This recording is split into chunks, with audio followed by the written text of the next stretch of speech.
so I made my way back to our table, taking a seat beside Will. He had loosened his black tie, hung his jacket haphazardly over the back of the chair, and was scrolling through his phone. I cringed inwardly at how dishevelled he was, and gazed around the table where our group sat quietly chatting. These were my friends, the girls I was closest to, the ones I could tell anything to, without judgment. We had no secrets, except I was sleeping with one of their husbands. I did feel some degree of shame about it, occasionally, questioning how I'd found myself in this position. Superficially, I had been flattered by the attention of an attractive man who showed a bewildering interest in me when at my most vulnerable. Circumstance had presented itself. I had grabbed it with both hands, and now, almost a year had passed, with my reprehensible secret intact.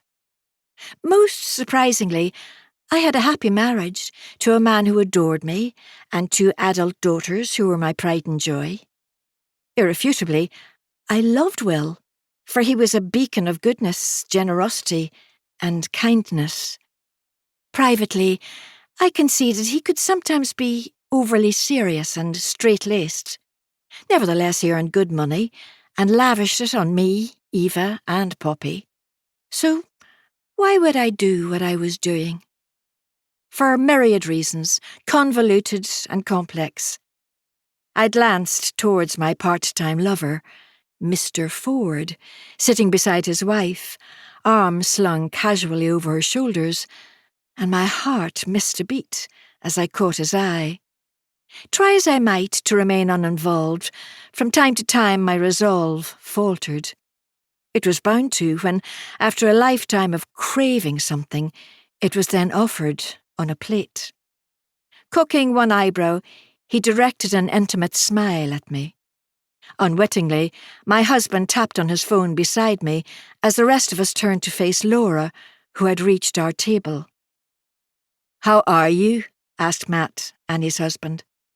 Unlike Will, he was still wearing his jacket and was as neat as a pin, brown hair tidily brushed back from his face, no sign of even one grey hair.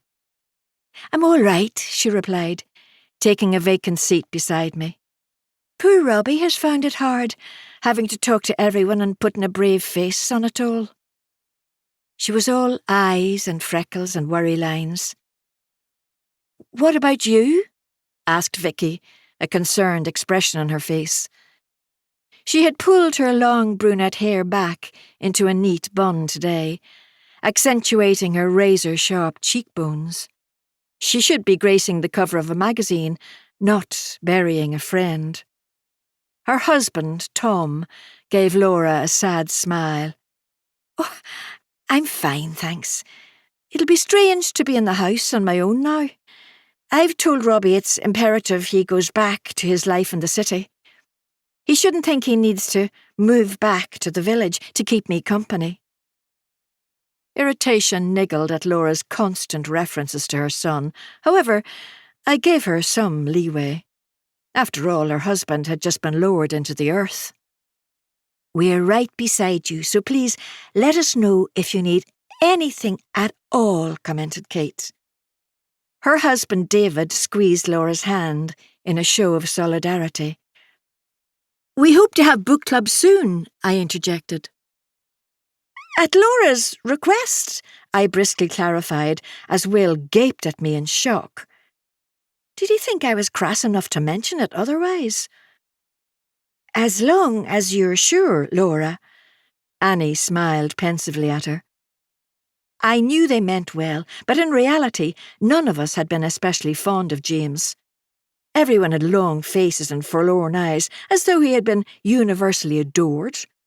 Of course, I remained silent and struggled not to roll my eyes at the melancholy expressions. We were interrupted as a tall, weather-beaten man in an ill-fitting black suit came over to our table. "Laura, Uncle Leo is about to leave. You need to come and say goodbye." He said it kindly, face creased with worry. "I'll come over now, Dad."